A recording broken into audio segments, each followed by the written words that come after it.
I don't know if you know this about me, but some of my family originates from Iran. So today I'm going to be making some Persian food using the ingredients I have lying at home. And I do have some stuff. So I'm really excited about this fusion meal that I'm going to be preparing because you know I always like to add my 2 bits in.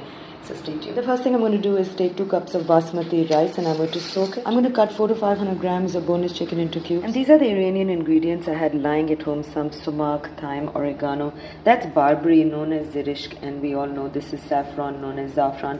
These are orange peels.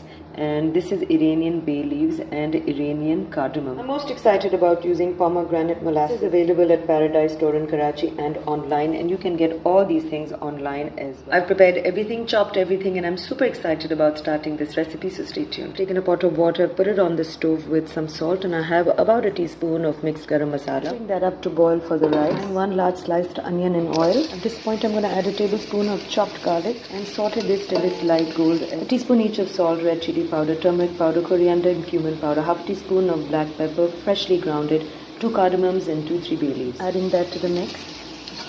Splash of water so the masala doesn't burn. Now add the boneless cube chicken in. Saute on medium heat.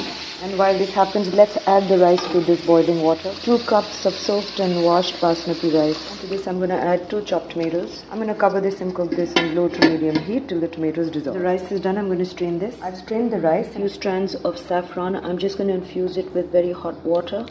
Let it sit there for a minute, and once the color is nice and bright, I'm just going to add a tablespoon or so of milk. I've added about 3 tablespoons of butter and a little bit of oil so that the butter doesn't burn. To this I'm going to add the zereshk, which is barberry, and the narenj, which is the orange. Now both of these are dried, and if you don't have either or, you may use raisins. Let's add that to the butter. I'm also going to add a teaspoon each of thyme, oregano, and half a teaspoon of sumac. Mix this. Adding a teaspoon or so of water so the masala doesn't burn. I'm also going to take a look at the chicken, which is nearly done. Going to wait for the liquid to dry up. And now I should be adding the rice into the mix. Give it a good mix. I left this al dente. Ek kani chhodi thi, so I have to steam it. I'm making these holes with the back of my spoon. And in these holes, I am going to be putting in the saffron water.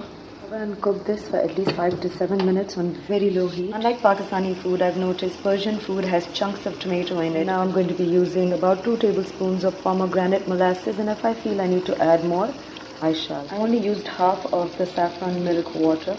I'm just going to add that. Mix this and cover it and cook it for just another few minutes. Alright, this is done. I'm going to turn off the fire. Now the Iranians don't really eat too much spice, but I'm adding this. And I also love coriander, so yes, it's done. I'm going to turn off the fire.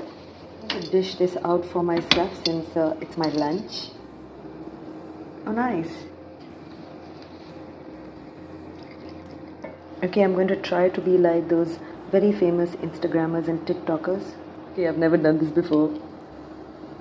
Oh my god. Clearly, I need classes in presentation. I've added some fried garlic chips and I'm going to really enjoy my lunch. I couldn't help myself. I had to have a bite. It's so good, guys. The rice is nice and buttery.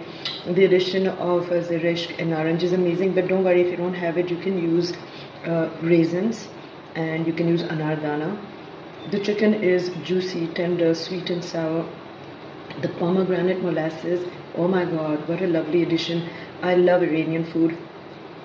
For me, it's comfort food and reminds me of home. I'm so glad you guys stuck around for this recipe with me, and I hope you make this dish real soon.